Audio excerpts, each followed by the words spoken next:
Drug case च DGP Asthana की सरकार नूं लिखी चिट्ठी आई सामने। अस्थाना ने सरकार अगे लाई सवालों की झड़ी, पुछया मामला हाईकोर्ट च पेंडिंग तां अगे जांच किवें। मैडिकल लीव ते जाण तो पहलां सरकार नूं लिखी सी चिट्ठी। बेअदबी केस च हाईकोर्ट पहुंचा राम रहीम, पंजाब पुलिस की थां सीबीआई तो जांच करवाउण दी मंग। सरकार ते साजिश तहत फसाउण दा लाया इल्जाम। राम रहीम दे हाईकोर्ट पहुंचते ही एक्शन च एसआईटी। बेअदबी केस च अज मुड़ करेगी पुछगिछ। रोहतक दी सुनारिया जेल लई रवाना हुई टीम। 2022 ਦੀਆਂ ਚੋਣਾਂ ਤੋਂ ਪਹਿਲਾਂ ਅੱਜ ਅਕਾਲੀ ਦਲ ਦਾ ਸ਼ਕਤੀ ਪ੍ਰਦਰਸ਼ਨ। ਪਾਰਟੀ ਦੇ 100 ਸਾਲ ਪੂਰੇ ਹੋਣ ਤੇ ਮੋਗਾ 'ਚ ਵੱਡੀ ਰੈਲੀ। 40 ਏਕੜ 'ਚ ਲਗਾਇਆ ਗਿਆ ਪੰਡਾਲ। ਲੱਖਾਂ ਦੀ ਗਿਣਤੀ 'ਚ ਹਮਾਇਤੀਆਂ ਦੇ ਪਹੁੰਚਣ ਦਾ ਦਾਅਵਾ। सिद्धू की अगवाई च चोण दंगल च उतरेगी कांग्रेस। हाईकमान ने इलैक्शन कमेटी का लगाया चेयरमैन। चन्नी जाखड़ अंबिका सोनी सने 52 आगुआं नूं बनाया मैंबर। सिद्धू नूं चोण कमेटी का चेयरमैन लगाउण ते कैप्टन ने कसिया तंज। बोले सिद्धू की सनक हेठां दबाई जा रही चन्नी की काबलियत। चन्नी नूं दित्ती अस्तीफा देण दी सलाह।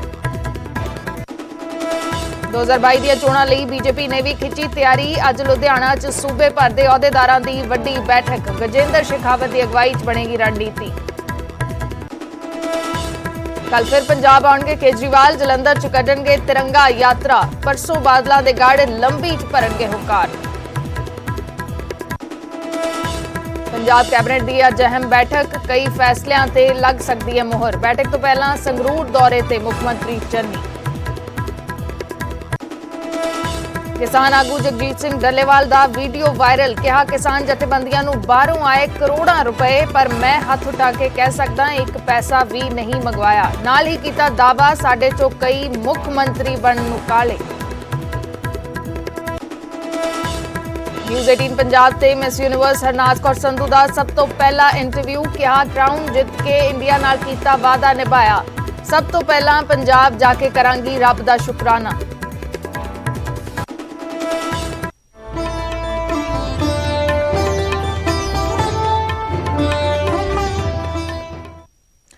सत श्री अकाल, मैं अर्शदीप संधू। न्यूज़ 18 पंजाब हरियाणा हिमाचल देख रहे दर्शकों का स्वागत है। शुरुआत करते हैं एक वड्डी खबर दे नाल। ड्रग केस च डीजीपी अस्थाना की चिट्ठी सामने आई है। मैडिकल छुट्टी ते ने अस्थाना ते उस तो पहला मैडिकल छुट्टी ते जाण तो पहला सरकार नूं एक चिट्ठी उन्हां दे वल्लों लिखी गई सी। चिट्ठी च सरकार दे अगे सवालों की झड़ी ए डीजीपी अस्थाना दे वल्लों लगाई गई है। सवाल पूछे गए ने कि मामला जे हाईकोर्ट दे विच पेंडिंग है तां अगे जांच किवें होएगी। हरप्रीत सिद्धू नूं एसटीएफ दा चीफ क्यों लगाया गया। हरप्रीत सिद्धू दे मजीठिया नाल परिवारक रिश्ते ने चिट्ठी दे विच लिखा गया कि उन्हां मामलिਆਂ ਦੀ ਜਾਂਚ ਦਾ ਆਦੇਸ਼ ਦਿੱਤਾ ਜਾ ਸਕਦਾ ਹੈ ਜਿੱਥੇ ਮੁਕੱਦਮਾ ਪਹਿਲਾਂ ਹੀ ਖਤਮ ਹੋ ਚੁੱਕਿਆ ਹੈ। एडीजीपी ਅਸਥਾਨਾ ਦੀ चिट्ठी ਦੇ ਵਿੱਚ ਦਰਜ ਹੈ, ਲਿਖਿਆ ਹੈ ਕਿ ਜਦੋਂ ਡਰੱਗ ਕੇਸ 'ਚ ਦਰਜ ਸਾਰੀਆਂ FIR ਦੀ ਜਾਂਚ ਦੀ ਰਿਪੋਰਟ ਫਾਈਲ ਹੋ ਚੁੱਕੀ ਹੈ ਤਾਂ ਦੁਬਾਰਾ ਜਾਂਚ ਦੇ ਆਦੇਸ਼ ਕਿਉਂ ਦਿੱਤੇ ਜਾ ਰਹੇ ਨੇ। अस्थाना के अचानक मैडिकल छुट्टी ते जाण ते घमसान छिड़िया होया है। अकाली दल ने यह भी इल्जाम लगाया कि झूठी गिरफ्तारी दे लई सुखबीर सिंह बादल ते बिक्रमजीत सिंह मजीठिया दी झूठी गिरफ्तारी दे लई चन्नी सरकार अफसरां ते दबाव पा रही है। एडीजीपी अस्थाना ने यह मैडिकल लीव ते जाण तो पहला एक चिट्ठी लिखी है। चिट्ठी सामने आई है। चिट्ठी दे विच सवालों की झड़ी सरकार दे उत्ते ला दित्ती गई है। नपिंदर बराड़ साडे ब्यूरो चीफ जुड़े ने।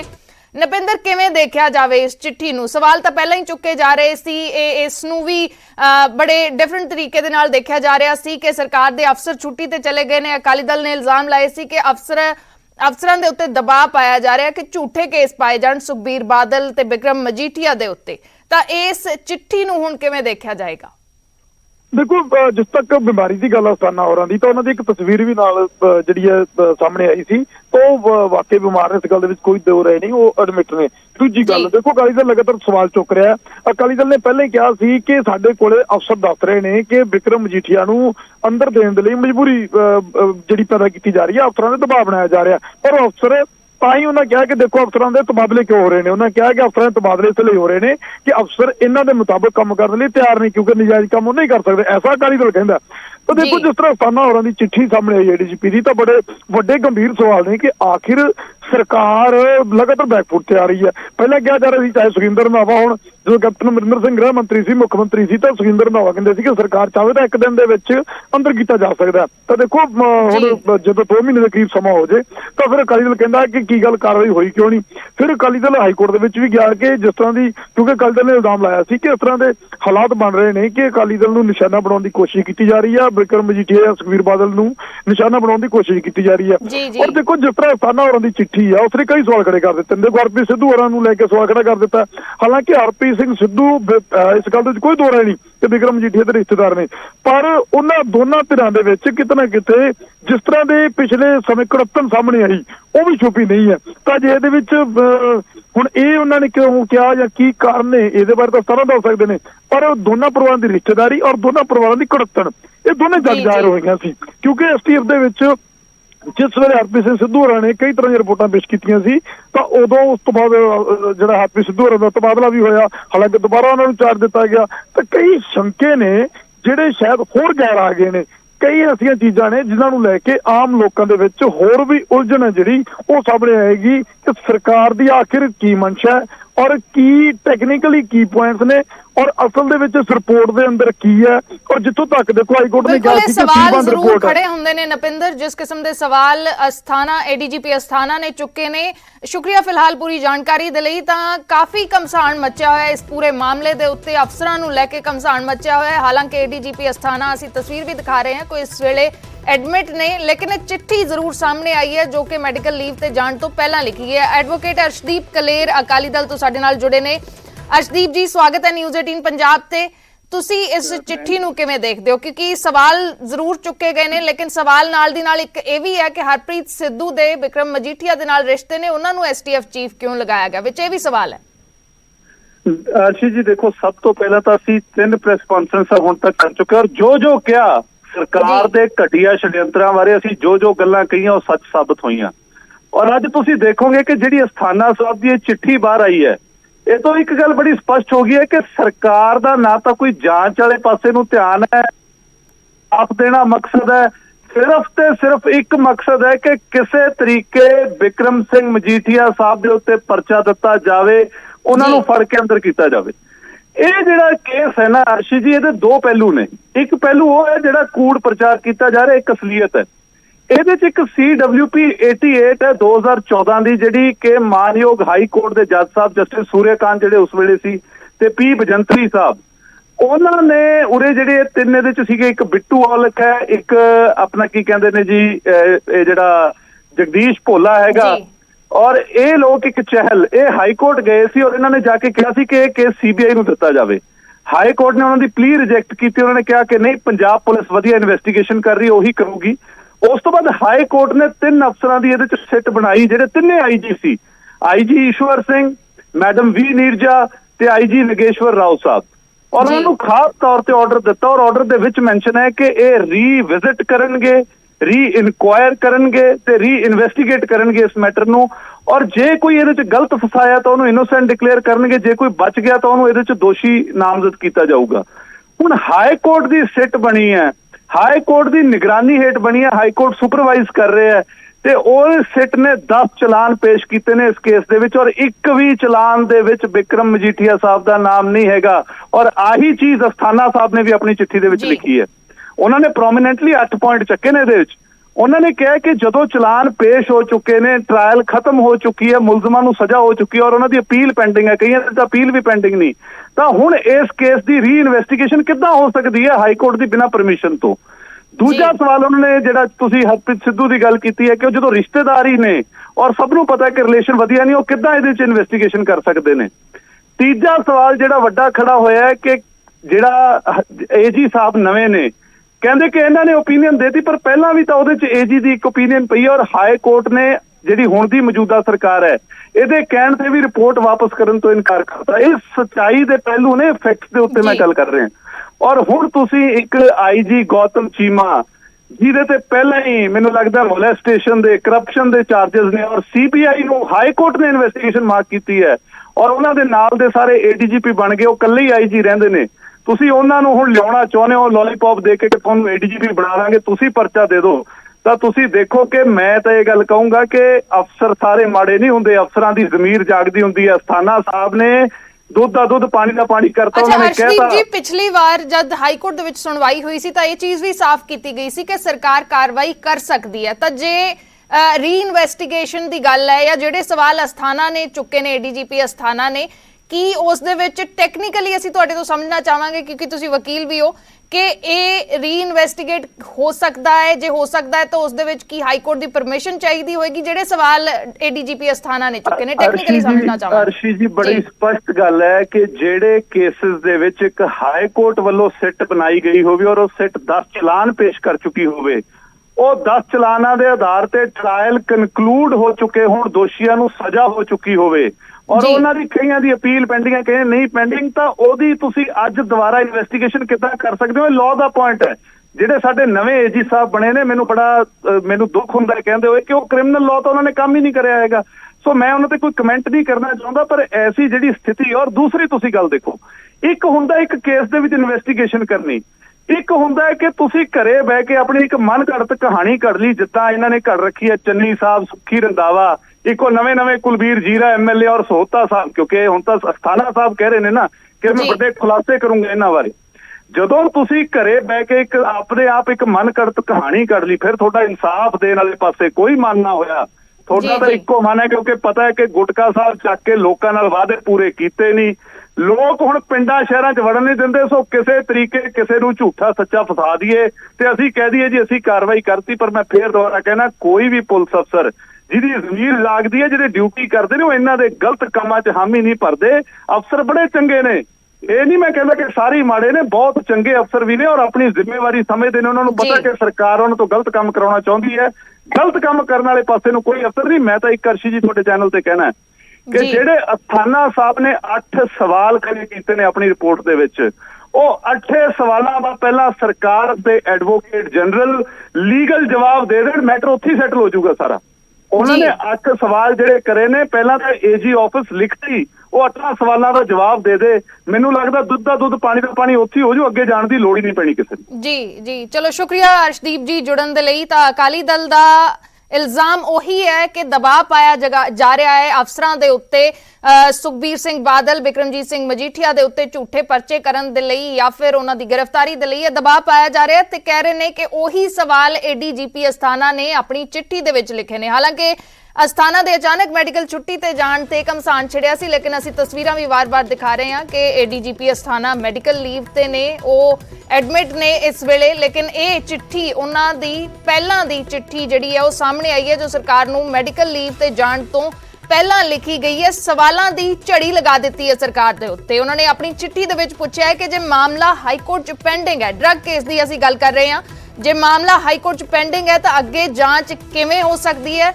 ਹਰਪ੍ਰੀਤ ਸਿੱਧੂ ਨੂੰ STF ਦਾ ਚੀਫ ਕਿਉਂ ਲਗਾਇਆ ਗਿਆ ਜਦਕਿ ਹਰਪ੍ਰੀਤ ਸਿੱਧੂ ਦੇ ਮਜੀਠੀਆ ਦੇ ਨਾਲ ਪਰਿਵਾਰਕ ਰਿਸ਼ਤੇ ਨੇ? ਕੀ ਉਹਨਾਂ ਮਾਮਲਿਆਂ ਦੀ ਜਾਂਚ ਦਾ ਆਦੇਸ਼ ਦਿੱਤਾ ਜਾ ਸਕਦਾ ਹੈ ਜਿੱਥੇ ਮੁਕੱਦਮਾ ਪਹਿਲਾਂ ਹੀ ਖਤਮ ਹੋ ਚੁੱਕਿਆ ਹੈ? ਸਵਾਲ ਚੁੱਕੇ ਗਏ ਨੇ।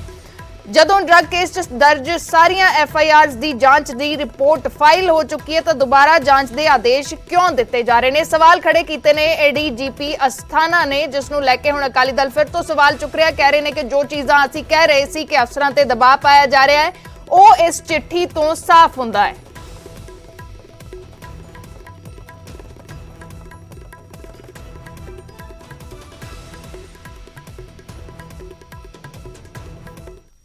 ਅੱਗੇ ਵਧਦੇ ਹਾਂ। ਬੇਅਦਬੀ ਕੇਸ ਦੇ ਵਿੱਚ ਰਾਮ ਰਹੀਮ ਹਾਈ ਕੋਰਟ ਪਹੁੰਚ ਗਿਆ ਹੈ। ਹਾਈ ਕੋਰਟ ਦਾ ਰੁਖ ਕਰ ਲਿਆ ਹੈ ਰਾਮ ਰਹੀਮ ਨੇ ਤੇ ਬੇਅਦਬੀ ਕੇਸ ਦੀ ਜਾਂਚ CBI ਨੂੰ ਸੌਂਪਣ ਦੀ ਮੰਗ ਕੀਤੀ ਹੈ। ਫਿਲਹਾਲ SIT ਮਾਮਲੇ ਦੀ ਜਾਂਚ ਕਰ ਰਹੀ ਹੈ, ਪੁੱਛਗਿੱਛ ਵੀ ਹੋਈ ਹੈ ਰਾਮ ਰਹੀਮ ਤੋਂ, ਲੇਕਿਨ ਰਾਮ ਰਹੀਮ ਨੇ ਜਾਣਬੁੱਝ ਕੇ ਕੇਸ 'ਚ ਫਸਾਉਣ ਦੇ ਇਲਜ਼ਾਮ ਲਗਾਏ ਨੇ ਤੇ ਇਸ ਨੂੰ ਲੈ ਕੇ ਹਾਈ ਕੋਰਟ ਦਾ ਦਖਲ ਮੰਗਿਆ ਹੈ ਤੇ ਜਾਂਚ CBI ਨੂੰ ਸੌਂਪਣ ਦੀ ਮੰਗ ਕੀਤੀ ਹੈ। 21 ਦਸੰਬਰ ਨੂੰ ਮਾਮਲੇ ਦੀ ਅਗਲੀ ਸੁਣਵਾਈ ਹੋਣੀ ਹੈ, ਲੇਕਿਨ ਇਸ ਵਿਚਾਲੇ ਜਿਵੇਂ ਹੀ ਰਾਮ ਰਹੀਮ ਨੇ ਹਾਈ ਕੋਰਟ 'ਚ ਪਟੀਸ਼ਨ ਪਾਈ ਹੈ ਤਾਂ SIT ਇੱਕ ਵਾਰ ਫਿਰ ਤੋਂ ਪੁੱਛਗਿੱਛ ਲਈ ਸੁਨਾਰੀਆ ਜੇਲ੍ਹ, ਜਿੱਥੇ ਰਾਮ ਰਹੀਮ ਬੰਦ ਹੈ, ਉੱਥੇ ਦੇ ਲਈ ਰਵਾਨਾ ਹੋ ਗਈ ਹੈ ਤੇ ਅੱਜ ਫਿਰ ਤੋਂ ਰਾਮ ਰਹੀਮ ਤੋਂ SIT ਪੁੱਛਗਿੱਛ ਕਰੇਗੀ। ਲੇਕਿਨ ਦੂਸਰੇ ਪਾਸੇ ਬੇਅਦਬੀ ਕੇਸ ਦੀ ਜਾਂਚ CBI ਨੂੰ ਸੌਂਪਣ ਦੀ ਰਾਮ ਰਹੀਮ ਨੇ ਮੰਗ ਕੀਤੀ ਹੈ ਤੇ ਜਾਣਬੁੱਝ ਕੇ ਕੇਸ 'ਚ ਫਸਾਉਣ ਦੇ ਇਲਜ਼ਾਮ ਲਗਾਏ ਨੇ। ਲੇਕਿਨ ਦੂਸਰੇ ਪਾਸੇ ਐਸਆਈਟੀ ਰਵਾਨਾ ਹੋ ਚੁੱਕੀ ਹੈ ਸੁਨਾਰੀਆ ਜੇਲ੍ਹ ਦੇ ਲਈ ਤੇ ਇੱਕ ਵਾਰ ਫਿਰ ਤੋਂ ਪੁੱਛਗਿੱਛ ਹੋਏਗੀ ਰਾਮ ਰਹੀਮ ਤੋਂ। 21 ਦਸੰਬਰ ਨੂੰ ਮਾਮਲੇ ਦੀ ਅਗਲੀ ਸੁਣਵਾਈ ਹੋਏਗੀ।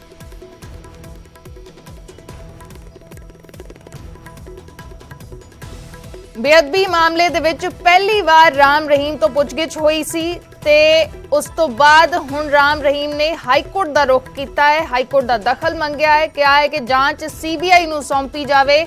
ਐਸਆਈਟੀ ਫਿਲਹਾਲ ਜਾਂਚ ਕਰ ਰਹੀ ਹੈ। ਐਸਆਈਟੀ ਅੱਜ ਫਿਰ ਰਵਾਨਾ ਹੋਈ ਹੈ ਪੁੱਛਗਿੱਛ ਦੇ ਲਈ। ਉਮੇਸ਼ ਸ਼ਰਮਾ ਸਾਡੇ ਸਹਿਯੋਗੀ ਜੁੜੇ ਨੇ। ਉਮੇਸ਼, ਕਿਵੇਂ ਦੇਖਿਆ ਜਾਵੇ, ਰਾਮ ਰਹੀਮ ਨੇ ਹੁਣ ਹਾਈ ਕੋਰਟ ਦਾ ਰੁਖ ਕੀਤਾ ਹੈ ਤੇ ਸੀਬੀਆਈ ਨੂੰ ਜਾਂਚ ਸੌਂਪਣ ਦੀ ਮੰਗ ਕੀਤੀ ਹੈ। देखो लगातार जे ਆਪਾਂ ਗੱਲ ਕਰੀਏ ਪਿਛਲੇ ਕੁਝ ਟਾਈਮ ਤੋਂ ਰਾਮ ਰਹੀਮ ਤੇ ਹਾਈ ਕੋਰਟ ਦੇ ਵਿੱਚ ਇੱਕ ਕਹਿ ਲੋ ਕਿ ਲਗਾਤਾਰ ਉਹਦਾ ਹਾਈ ਕੋਰਟ ਆਣਾ ਜਾਰੀ ਹੈ ਔਰ ਇੱਕ ਪਟੀਸ਼ਨ ਜਿਹੜੀ ਹੈ ਕਿ ਨਵੀਂ ਪਟੀਸ਼ਨ ਇਹ ਫਾਈਲ ਕੀਤੀ ਹੈ ਔਰ ਇਹਦੇ ਵਿੱਚ ਮੰਗ ਇਹ ਕੀਤੀ ਗਈ ਹੈ ਕਿ ਜਿਹੜੇ ਮਾਮਲੇ ਪੰਜਾਬ ਪੁਲਿਸ ਦੀ ਐਸਆਈਟੀ ਜਾਂਚ ਕਰ ਰਹੀ ਹੈ ਬੇਅਦਬੀ ਦੇ ਉਹ ਸੀਬੀਆਈ ਨੂੰ ਦਿੱਤੇ ਜਾਣ। ਕਿਉਂਕਿ ਐਲੀਗੇਸ਼ਨ ਇਹ ਹੈ, ਜਿਹੜੀ ਪਟੀਸ਼ਨ ਫਾਈਲ ਕੀਤੀ ਗਈ ਉਹਦੇ ਵਿੱਚ ਐਲੀਗੇਸ਼ਨ ਇਹ ਹੈ ਕਿ ਉਹਨਾਂ ਦੇ ਖਿਲਾਫ ਰਾਮ ਰਹੀਮ ਨੂੰ ਇਹ ਲੱਗਦਾ ਕਿ ਇਹ ਉਹਨਾਂ ਨੂੰ ਫਸਾਇਆ ਜਾ ਰਿਹਾ ਹੈ। ਇੱਕ ਗਵਾਹ ਆਂਦਾ ਹੈ, ਉਸ ਤੋਂ ਬਿਆਨ ਲਿੱਤਾ ਜਾਂਦਾ, ਫਿਰ ਰਾਮ ਰਹੀਮ ਤੋਂ ਪੁੱਛਗਿੱਛ ਸ਼ੁਰੂ ਹੋ ਜਾਂਦੀ ਹੈ। ਪ੍ਰੋਡਕਸ਼ਨ ਵਾਰੰਟ ਇਸ਼ੂ ਹੁੰਦਾ ਹੈ। ਹਾਲਾਂਕਿ ਕੋਰਟ ਨੇ ਫਰੀਦਕੋਟ ਲੈਣ ਵਾਸਤੇ ਮਨਾ ਕਰਤਾ ਸੀ, ਲੇਕਿਨ ਸੁਨਾਰੀਆ ਜੇਲ੍ਹ ਵਿੱਚ ਪਹਿਲਾਂ ਪੁੱਛਗਿੱਛ ਕਰਨਗੇ, ਐਸਆਈਟੀ ਹੁਣ ਫਿਰ ਪੁੱਛਗਿੱਛ ਕਰ ਰਹੀ ਹੈ। ਤਾਂ ਇੱਕ ਪਟੀਸ਼ਨ ਫਾਈਲ ਕੀਤੀ ਗਈ ਹੈ, ਲੇਕਿਨ ਹਾਈ ਕੋਰਟ ਨੇ ਪਟੀਸ਼ਨ ਦੀ ਜਿਹੜੀ ਸੁਣਵਾਈ ਹੈ ਉਹ 21 ਦਸੰਬਰ ਤੱਕ ਟਾਲਤੀ ਹੈ ਕਿਉਂਕਿ ਉਹਦੇ ਵਿੱਚ ਕੋਈ ਨੋਟਿਸ ਨਹੀਂ ਇਸ਼ੂ ਹੋਇਆ ਪੰਜਾਬ ਸਰਕਾਰ ਨੂੰ ਔਰ ਨਾ ਹੋਰ ਪਾਰਟੀਆਂ ਨੂੰ। 21 ਦਸੰਬਰ ਤੱਕ ਉਹ ਟਾਲ ਦੀ ਗਈ ਹੈ। ਲੇਕਿਨ ਪਟੀਸ਼ਨ ਦੇ ਇੱਕ ਹੋਰ ਪੁਆਇੰਟ ਅਹਿਮ ਹੈ ਕਿ ਸੀਬੀਆਈ ਨੂੰ ਜਾਂਚ ਦੇਣਾ ਉਹ ਵੀ ਇੱਕ ਅਹਿਮ ਕੜੀ ਹੈ ਕਿਉਂਕਿ ਤੁਹਾਨੂੰ ਯਾਦ ਹੋਣਾ ਅਰਸ਼ੀ ਕਿ ਜਦੋਂ ਇਹ ਵਿਧਾਨ ਸਭਾ 'ਚ ਪ੍ਰਸਤਾਵ ਹੋਇਆ ਸੀਗਾ ਕਿ ਅਸੀਂ ਔਰ ਕੋਰਟ ਵਿੱਚ ਵੀ ਗਏ ਸੀਗੇ ਪੰਜਾਬ ਸਰਕਾਰ ਕਿ ਸੀਬੀਆਈ ਤੋਂ ਜਾਂਚ ਵਾਪਸ ਲਿੱਤੀ ਜਾਵੇ ਔਰ ਵਾਪਸ ਮਿਲ ਵੀ ਗਈ ਸੀ ਪੰਜਾਬ ਸਰਕਾਰ ਨੂੰ। ਤਾਂ ਹੀ ਐਸਆਈਟੀ ਜਿਹੜੀ ਹੈਗੀ ਆ ਉਹ ਬੇਅਦਬੀ ਮਾਮਲਿਆਂ ਦੀ ਜਾਂਚ ਕਰਦੀ ਹੈ। ਲੇਕਿਨ ਹੁਣ ਰਾਮ ਰਹੀਮ ਦਾ ਇਹ ਕਹਿਣਾ ਕਿ ਵਾਪਸ ਸੀਬੀਆਈ ਨੂੰ ਦਿੱਤੀ ਜਾਵੇ। ਹੁਣ ਅੱਗੇ ਦੇਖਣਾ ਹੋਏਗਾ ਕਿ 21 ਦਸੰਬਰ ਨੂੰ ਜਦੋਂ ਕੋਰਟ ਵਿੱਚ ਇਹ ਮਾਮਲਾ ਆਏਗਾ ਕੋਰਟ ਦਾ ਕੀ ਰੁਖ ਰਹੇਗਾ।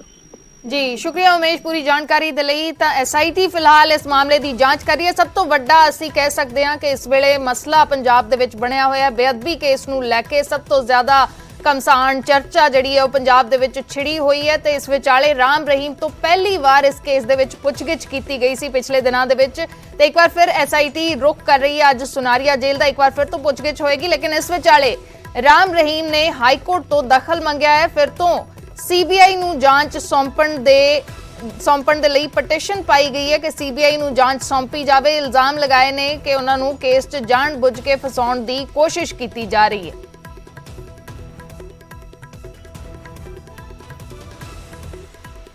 ਤਾਂ ਰਾਮ ਰਹੀਮ ਦੇ ਹਾਈ ਕੋਰਟ 'ਚ ਪਹੁੰਚਦੇ ਹੀ ਐਸਆਈਟੀ ਵੀ ਐਕਸ਼ਨ ਦੇ ਵਿੱਚ ਆ ਗਈ ਹੈ ਤੇ ਅੱਜ ਫਿਰ ਰਾਮ ਰਹੀਮ ਤੋਂ ਐਸਆਈਟੀ ਦੇ ਵੱਲੋਂ ਪੁੱਛਗਿੱਛ ਕੀਤੀ ਜਾਏਗੀ। ਸੁਨਾਰੀਆ ਜੇਲ੍ਹ ਦੇ ਲਈ ਐਸਆਈਟੀ ਦੀ ਟੀਮ ਰਵਾਨਾ ਹੋ ਚੁੱਕੀ ਹੈ। ਬੇਅਦਬੀ ਕੇਸ ਦੇ ਵਿੱਚ ਇੱਕ ਵਾਰ ਫਿਰ ਤੋਂ ਇਹ ਦੂਸਰੀ ਵਾਰ ਹੋਏਗਾ, ਇੱਕ ਵਾਰ ਫਿਰ ਤੋਂ ਸਵਾਲ ਜਵਾਬ ਰਾਮ ਰਹੀਮ ਤੋਂ ਕੀਤੇ ਜਾਣਗੇ। ਪਹਿਲਾਂ ਵੀ ਇੱਕ ਵਾਰ ਸਵਾਲ ਜਵਾਬ ਹੋ ਚੁੱਕੇ ਨੇ, ਕਾਫੀ ਵੱਡੇ ਤੇ ਅਹਿਮ ਸਵਾਲ ਕੀਤੇ ਗਏ ਸੀ ਤੇ ਇੱਕ ਵਾਰ ਫਿਰ ਤੋਂ ਹੁਣ ਪੁੱਛਗਿੱਛ ਕੀਤੀ ਜਾਏਗੀ। ਨਪਿੰਦਰ ਬਰਾੜ ਸਾਡੇ ਬਿਊਰੋ ਚੀਫ ਜੁੜੇ ਨੇ। ਨਪਿੰਦਰ, ਕਿੰਨੀ ਕੁ ਦੇਰ ਦੇ ਵਿੱਚ ਸੁਨਾਰੀਆ ਜੇਲ੍ਹ ਐਸਆਈਟੀ ਦੀ ਟੀਮ ਪਹੁੰਚੇਗੀ? ਦੇਖੋ 9:30 ਵਜੇ ਜਿਹੜੀ ਸਿੱਟ ਹੈ ਉਹ ਪਹੁੰਚ ਜਾਏਗੀ ਸੁਨਾਰੀਆ ਜੇਲ੍ਹ ਔਰ ਉਸ ਤੋਂ ਬਾਅਦ ਥੋੜਾ ਜਿਹਾ ਪ੍ਰੋਸੈਸ ਹੁੰਦਾ, ਫਾਰਮੈਲਿਟੀਜ਼ ਹੁੰਦੀਆਂ ਨੇ, ਉਹ ਪੂਰੀਆਂ ਕਰਨ ਤੋਂ ਬਾਅਦ ਲੱਗਦਾ ਕਿ 10:10 ਵਜੇ ਰਾਮ ਰਹੀਮ ਤੋਂ ਪੁੱਛਗਿੱਛ ਜਿਹੜੀ ਉਹ ਸ਼ੁਰੂ ਹੋ ਜਾਏਗੀ।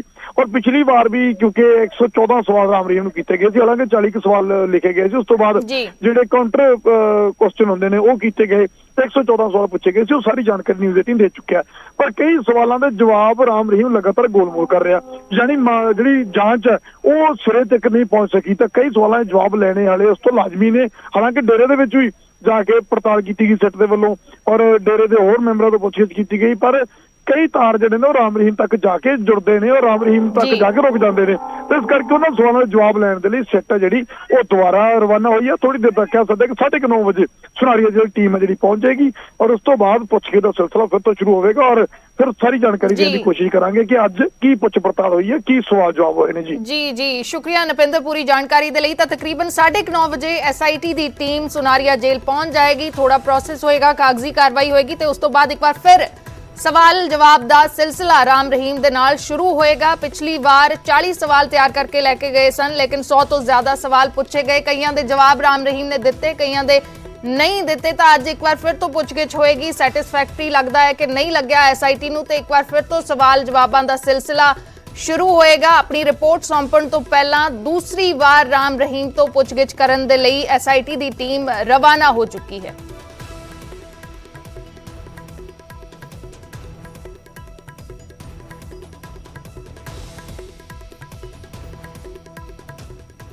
ਤੇ ਫਿਲਹਾਲ ਇੱਕ ਛੋਟੇ ਜਿਹੇ ਬ੍ਰੇਕ ਦੇ ਲਈ ਰੁਕਦੇ ਹਾਂ।